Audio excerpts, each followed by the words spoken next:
Welcome back to Rebirth Rereads in my continued quest to read all of James Tynion IV's Detective Comics Rebirth run. This is issue 939, the fifth of the issues. As you can see, we haven't made much progress on the stack yet, and I'm about to add today's issue to that stack. Pretty great read. Other comics I bought today were Thrawn. I'm a big Timothy Zahn Star Wars fan, and Batgirl and the Birds of Prey. Decided to get the Superman cover, even though I didn't get any of the other variant Supermans. I really like Kamome Shirahama, I believe is the variant cover's artist's name for the Birds of Prey. So, yes, that's a Wednesday video for you, getting new comics. So, let's get started. First, we've got our covers. This is the variant by Raphael Albuquerque. I'm not a huge fan of it. I like the father-son pose with Batman and Red Robin, but the busyness of including the Bat Cave, or I think that's actually that is the Colony Cave, because it's got the Bat over the world symbol that we saw last issue. It is too busy for me. I'm not a big fan. But I got this cover because I am less of a fan of the normal cover by Eddie Barrows. Now, this is a very warm color scheme. I really like the colors by Adriano Lucas on this cover. But the pose is very odd. The head just seems too small for the rest of the body. And the face is not very appealing to me. So it was a hard choice. I actually stayed at the comic store several minutes just trying to figure out which of these do I want to read or not. And I went obviously with the variant, but just know that that's not an unqualified endorsement of this variant. So, the creative team, we've got lead artist Eddie Barrows back on the title. There he is, Eddie Barrows, with his inker Iber Ferreira and his colorist Adriano Lucas. They are all really excellent. Oh yeah, let's look at the credits page. That'll help us get that. Yeah, so you got Iber Ferreira on inks and Adriano Lucas on colors. This issue has a lot more painted panels. Remember I said earlier that the painted panel effect is using the coloring techniques rather than the lines of pencils to get. So here we have spoiler as an ending panel, and Barrows is using ending panels a lot as his here's another one, as his placement of these painted panels to be a more emotional moment. All right, and there's one more. Oh, and this one's very interesting because you've got line work on the people, and then you have Clayface in the painted style, I think to just sort of show the horror of that effect. And then lastly, you have Tim's face as he makes a fateful decision. So this issue was about getting to the final confrontation between Batman and the Colony and Batman's team. So we have a confrontation between Bruce and Kate about whether Batman really trusts her, and we see that Batman really is trying to make this work, but he still isn't great at being completely honest with his allies, even his family, but he is committed to it. We have another flashback that has Kate helping Bruce at his parents' funeral while Jake is very angry. So that's a really nice scene. Tynion really likes opening with flashbacks to deepen the world, deepen the history these characters have with each other. That I think is a very Rebirth thing. You didn't see a ton of these flashbacks that I remember in the New 52, although I didn't read a lot of detective comics back in the New 52.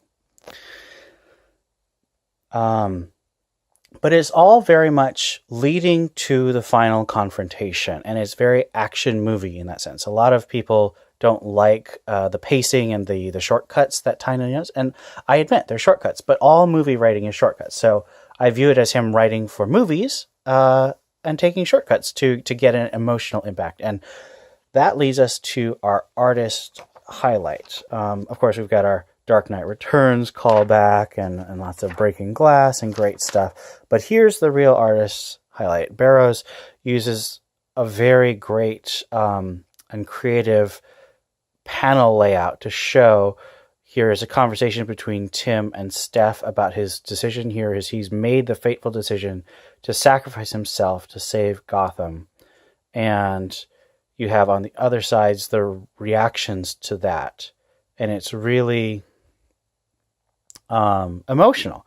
I get a lot of shivers reading this issue and the next issue just because Tynion does a great job of making us feel for Tim and the people who care about Tim.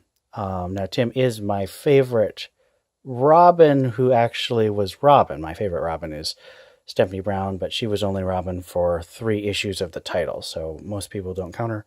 I do, but I know I'm in a minority there. So Tim is my favorite, so I already have a leaning towards enjoying him doing awesome stuff. And a lot of people have complained about the hacker foo Tim who uses computer coding to solve all his problems. And here, I think this is actually a good blend of him using computers to target all the drones himself, but then he actually has to fight them off. So it's actually skill as well as the hacker's shortcut.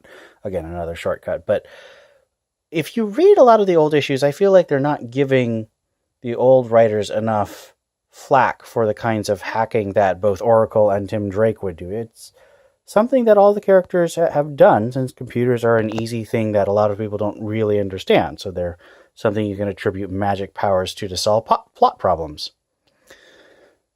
All right, so this final sequence is just so well done. It just leads to this, you see Batman and Stephanie being incredibly emotional at the potential loss of Tim, and then you have this final scene that just really sets you up for Tim's final fight. And then, as fans, we saw this cover. Originally, Tim Drake was right here on this cover, but we saw in the solicitations that he was removed.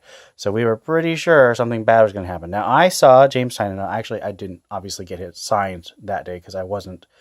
I saw James Tynion in 2016 in August before this came out. So this actually I got signed last year in 2017. I got this one signed.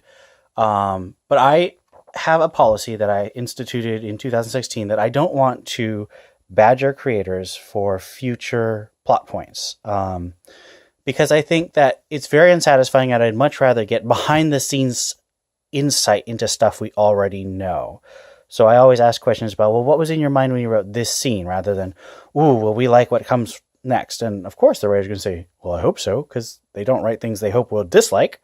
So if anyone ever sees a creator, I always advise them to enthuse with them about something they've done that you liked, rather than ask them about what they can't tell you in the future.